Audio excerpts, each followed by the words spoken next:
William. I'm Jeff Warren with Ad Freedom Scooters, and normally I'd meet with a customer in person to walk them through all the features of the scooter and all the safety instructions and information about your battery and how to care for that, many other things in person. But since you're out in Pennant, Saskatchewan, I'm going to give you a tutorial right here that you can watch on video, and I'm going to walk you through all the components on it. So let's get started.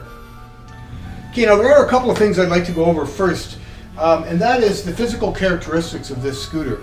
I will say most of the weight is in the back of this unit. This unit weighs just a little under 300 pounds.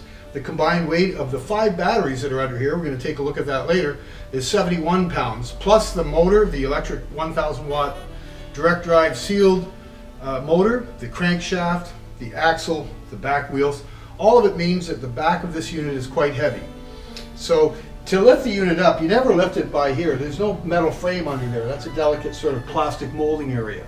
You can, however, find a nice handy grip hold on the wheel, which is firmly mounted to the body, the chassis. So you can lift it there, and also a secondary point here is under here where there's a metal rod. So you can lift it that way.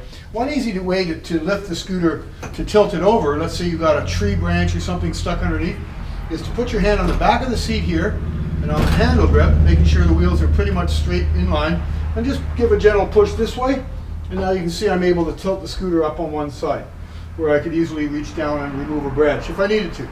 Another great feature about the Fox and Swift scooter is that the front end is very light. You can see here, just by grabbing the front bumper, which is welded to the front plate, I can easily swing it around. Let's say you're in a Walmart or a Shoppers Drug Mart, and you're in a tight position, you can easily lift that up without much force at all, and swing the front end around. Now the mirrors on your Fox and Swift scooter have already been adjusted for you. So to adjust them further, you can turn them like this very easily to make sure that you are seeing directly behind you.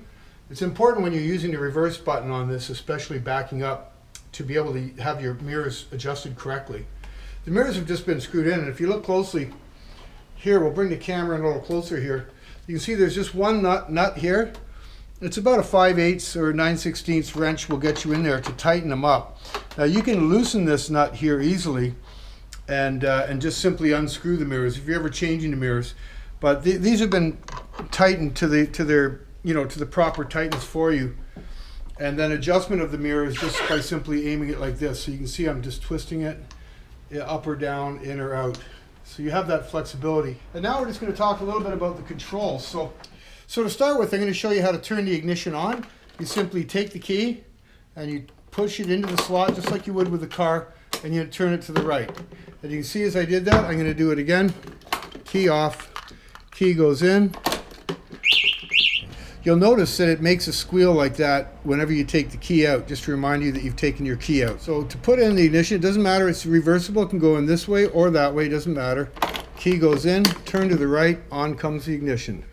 The colorful LCD display displays 3 main things: your speed in kilometers per hour, a running odometer, which even if you change the batteries or turn off the circuit breaker, this number will remain like a car's odometer, where it'll tell you a running tally of how many kilometers have been driven on this particular scooter. In this case, this has been fully test driven. It has 31 kilometers on it, as shipped to a customer, William, out in Saskatchewan.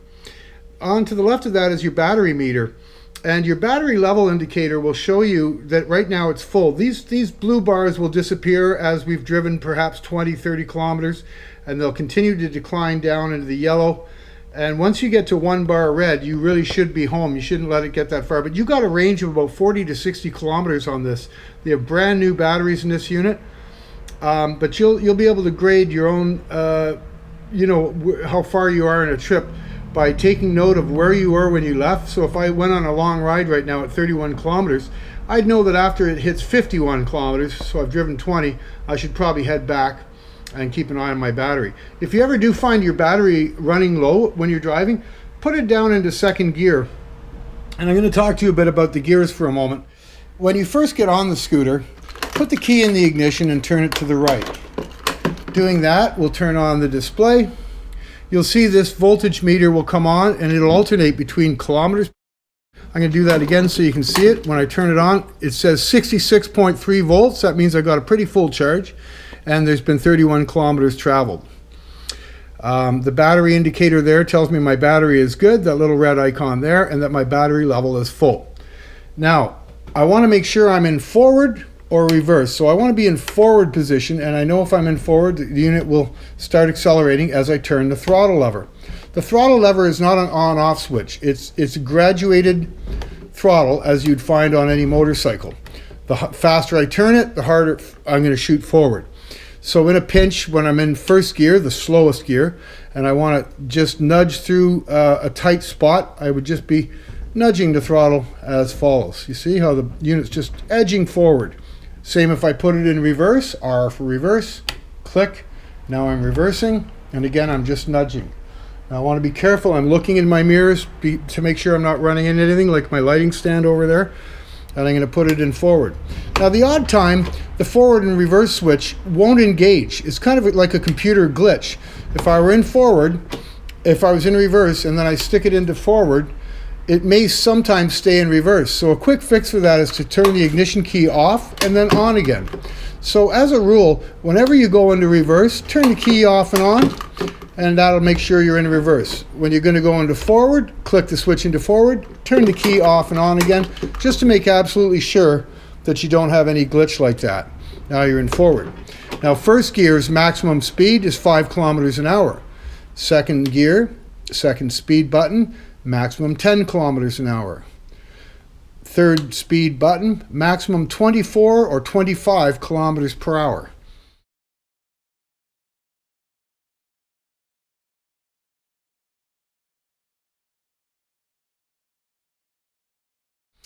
And the good news is, whenever you're on a sidewalk, all you have to remember is please be in speed 1, so you can not exceed 5 miles per hour. And when you're in a tight spot or just pulling it out of a driveway or whatever, you want to be in first gear. It's nice and gentle and easy. Certainly whenever you're in a store, shopping mall, Shoppers Drug Mart, Walmart, Giant Tiger, you should always be in first gear. The reason is, if you're in third, you might find it's got a pretty quick acceleration rate and you might bump into a stand or worse yet, a person. Next function over, so there's the speed, there's your forward reverse, is the headlights. Now, the Fox and Swift have a beautiful running light or headlight situation. With the running lights on, you can see it's just a dim headlight, and you'll see behind me all of the beautiful LED lights back there. But when I put, and the high beam, low beam indicator will do nothing. When I do put on the headlights, such as full left, you can see there, the headlights went on. There's high beam and low beam. Tilt down, there we go. High beam, low beam. You see? Next over is your turning indicator. To turn right, you notice your turning right indicator is on. Turn left is to the left. You'll see the left indicator going on. And you'll see turning indicators on both the front of the unit and the rear of the unit. Okay, now I'll go right indicator. There you can see over there, the right indicator is on, and also on the front as well. Okay, now unlike a car where you just by turning the wheel, it disengages the turning indicator, on all e-bikes and scooters that we've ever seen, you have to actually push the button to turn it off. So when your blinker's on, you can see it. You just push the button once, give it a tap, and it turns off. Again, left turning indicator. To turn it off, give it a tap with your thumb. Now speaking of thumb tapping, down here is your hazard indicator. And this is a great feature, especially when you're going up a long hill and you're forced to be on the road. You can drive this unit on the road legally, especially when there's no sidewalks. You're encouraged to drive it on the sidewalk. That's completely legal and acceptable. You're not required to wear a helmet by law because it is considered a mobility device. Therefore, it's not subject to the same laws as motorcycles and bicycles, where helmets are required by law. With mobility scooters, you're allowed to not wear a helmet. We do recommend that you wear one. For now, though, we're still talking about lighting. Here's your hazard light button. And you'll notice on the display, your hazard lights are flashing. Call them parking lights, hazard lights, warning lights. But that's the hazard light icon. And to press it once, to turn it off, press it once to turn it on. Your left hand grip doesn't do anything. It doesn't throttle. It's just a nice, comfortable, well-designed handle. So that's your hazard lights. And you'll notice when they are on, they flash both at the front of the unit to warn people in front of you and behind. And they're very attractive and very bright. So you can see that going there. Next up I'll turn those off. And you might find when you're driving, as I certainly do, I accidentally hit that button sometimes. But it's no problem. You'll see it even in bright daylight. You'll notice that your hazard lights are on. And so what? You just turn them back off. Next feature I'd like to talk about is the lockable braking mechanism for stopping your unit from, or preventing your unit from rolling backwards when you're on a hill. If you notice here, both the left and the right brake levers have a little button attached. And this is to lock it. You notice now when I'm sitting here, I'm able to roll in sort of a neutral mode. And if I were on a hill, this thing could roll right down the hill. So by squeezing that and then pushing the button, use two hands. Left hand to pull it, and the further out you are, the easier it is. Of course, just simple physics, it's harder to pull here. It's easier to pull if you're out near the end. So I always grab it near the end and use my right hand, reach around, and push that button in. Now when it's engaged, I've now locked, in this case, the rear brakes, because this is the rear brake level. The front brake lever is on the right. That's for the front two wheels. And like the left side, the right side handle grip has the same mechanism where, again, easier to pull in from the outside of the grip. To pull it in, it's a lot easier to pull. And then with my other hand, my left hand in this case, push that button in. And you'll feel it click. You feel it click. And you'll see that this is held in now. To release it, I simply pull that again, and you can see the button release. Now, by the way, when these are locked, either one or both of them are locked, you won't be able to accelerate. So if I've got that brake on, even though my display's on, it looks like I'm powered up, I can't drive anywhere. I undo this and I'm still unable. Why can't I drive? It's because I've got the other brake lever on. So again, I cannot accelerate or use any acceleration if there's ever brakes engaged. That's a very good safety feature. So once I take it off, of course, now I'm able to drive and off I go, running over my tripod as I go. So that's a good feature. And also be aware that it's not just when the brakes are locked. Even if I just have my hand on the brake a little bit, I will not be able to accelerate. And that's a good feature, so you don't have any of this holding the brake and then suddenly accelerating quickly. It's a preventative measure, especially for those that are elderly or have mild or severe disabilities, to make sure you're doing one thing at once. You're either braking or you're accelerating. You can never do both at once. Okay, so we're just going to recap on the features. This is the front brake and the locking brake mechanism. In some cases, the way I've adjusted these, you can do it with one hand. Squeeze and pull. And then the left, this is your rear brakes. The left is your rear brakes, which also have the locking feature. Headlights off, running lights on, headlights on, and high beam, low beam switch. This down here is your horn. You have two horns, which is very convenient. You can use your right thumb for that horn or your left thumb for the same horn. Very loud and abrasive. We recommend that if you're on the sidewalk and just telling someone to move, you use a little squeeze horn that you buy at any bicycle shop or dollar store for $1.50. Wookie wookie. Little honk horn is a much gentler way to tell someone, please move out of the way. I'm coming through. You'll notice also there's a nice drink storage area here. And here's a hook to hang your grocery bags off. There's a large foot area, and it's quite nice. You can put your feet up on the side here, on these side panels, whenever you've got a lot of groceries down here. This is where your VIN number is.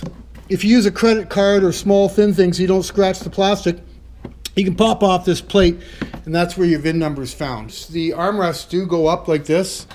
They go up and down. I've adjusted this one so there's a little bit of resistance on them. It's good to clear them out of the way. You have a lockable seat basket at the back, which is neat. A lockable storage grocery basket. You can put a lock right through there. These are bolted on here and here. Those bolts can be removed if you ever need to. The same ignition key. I'm going to talk about your key. You have two sets of keys here. They're both identical. So I recommend you have two remote controls. Some people call them a key fob. I recommend you take your key fob and your key and separate them so you always have one in storage in case you ever lose the other set. The individual key works for both the ignition and the under-seat storage compartment. To enter that, you put the key in, turn it to the right, and lift at the back of the seat. And there you can see you've got a lovely large under-seat storage compartment. And if you'll notice, if you have the arms down, you can lift the seat and rest it gently, right like that, and the armrest will rest against the handlebars. Under here you have the circuit breaker. That's in the off position now. And you'll notice when you turn it on, it'll squeal twice to indicate that the power is active in it. And the seat just simply goes back down. You can grab the basket if you want and you just lower it. Now when you lower this, it will lock into place. So now you can remove the key, and be careful not to lock your keys in the trunk, as we all know. Now just a word about your remote control unit. You'll notice there are actually 6 buttons, but there's only 4 that are functional, 1, 2, 3, and 4. The bottom 2 are just dummy. They're for ornamental purposes or whatever. But when you have the chain at the bottom, the functions of these buttons are as follows, and I'll show you photographs of this up close. But the lightning bolt is keyless engine start. The lock one means to arm the alarm system of the unit. And the unlock button icon means to unarm or disarm the alarm system. And then the little bell icon means 5 beep, where's my scooter button. So if I was in a Walmart or I'd left my scooter out in the parking lot, I can find it by hitting this button. You'll hear 5 beeps. 2, 3, 4, 5. Now I'll go over the keyless engine start. You hit it twice, and now the unit is started up all by itself. With the keyless engine start, it means you can drive the vehicle without the key being in the ignition. To disable that, to turn the unit off, use the unlock button by pressing it once. And you can see the ignition has now gone off. Now it's squealing twice, as it always does when you've turned the engine off. Now to arm the unit, you hit the lock button. It beeps once to say armed. Disarmed is 2 beeps. Disarmed. Alarm off. Beep, beep. Armed. Disarmed. So when it's armed, I know that the alarm is on. If I were to bump this or try to steal this unit,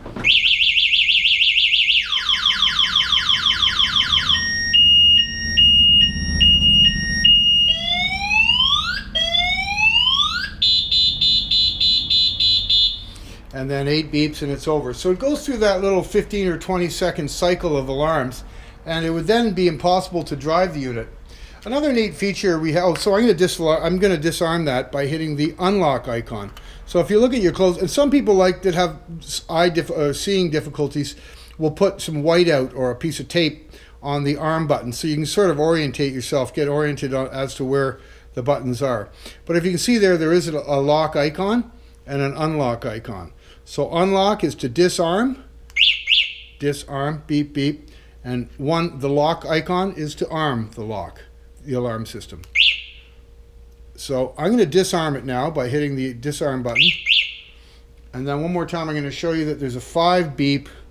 The bell-shaped icon is for making it beep 5 times to locate the unit.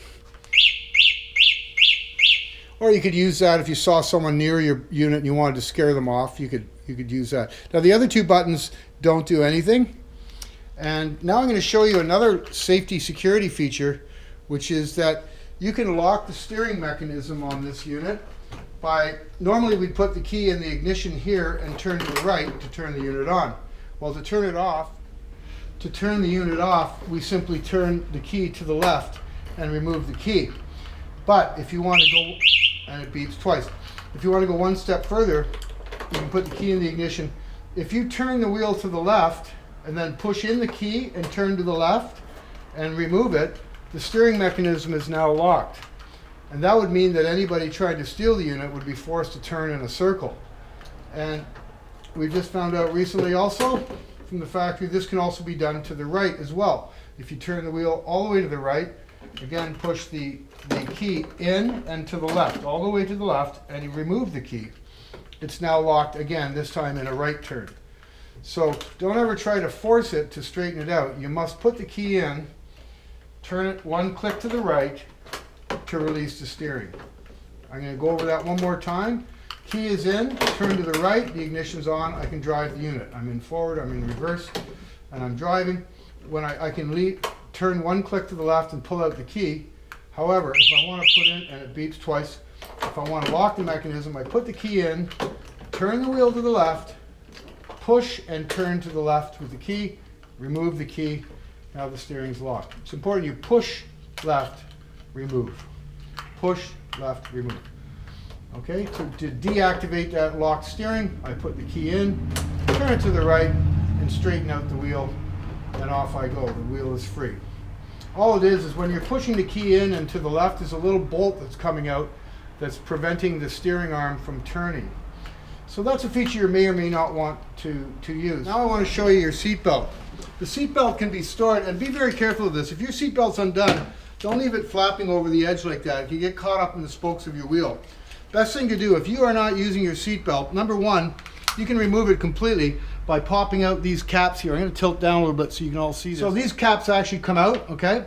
And in them is a little hex key, hex nut. So you can undo these two, well, even just this one, and take the seat belt right out and put the bolt back in. You'll also see a receiving nut on the other side. It's like a 1/4-inch nut. Now your seat belt's fully adjustable. So what I'm going to do is just like a car seat belt, a regular car seat belt. If you want to feel secure and have your seat belt on, some people prefer not to use it, some people do. But if you do it, you put it like this, clip it in. To adjust it, to tighten it, you just simply slide this up or down. So if I want to make it looser, I just simply feed that up like that. And now it's great big for a much bigger guy than me. To tighten it, I just pull this back and slide this over.